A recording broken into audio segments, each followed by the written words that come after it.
अंग्रेजों ने भारत में शासन शुरू करने के बाद जमीन से आय प्राप्त करने के लिए कई पद्धतियां लागू कीं। इनमें से एक महत्वपूर्ण पद्धति थी कायमी जमाबंदी, जिसे 1793 में लॉर्ड कॉर्नवालिस ने बंगाल, बिहार और उड़ीसा क्षेत्रों में शुरू किया। इस पद्धति के तहत अंग्रेज सरकार ने जमींदारों के साथ एक स्थायी समझौता किया। इस समझौते के अनुसार जमींदार हर साल एक तय की गई रकम कर टैक्स के रूप में ब्रिटिश सरकार को देंगे।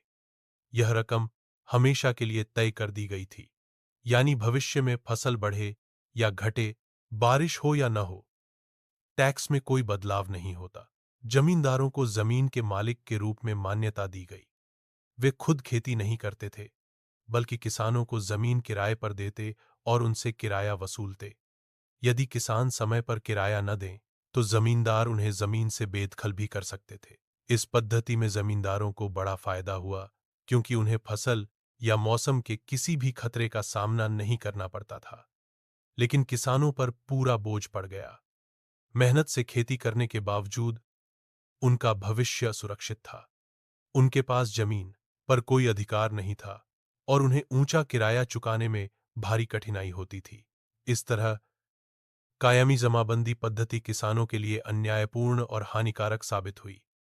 भले ही यह पद्धति सरकार के लिए आय का साधन थी, लेकिन देश के अधिकांश किसानों के लिए यह एक दुखद ऐतिहासिक व्यवस्था बन गई।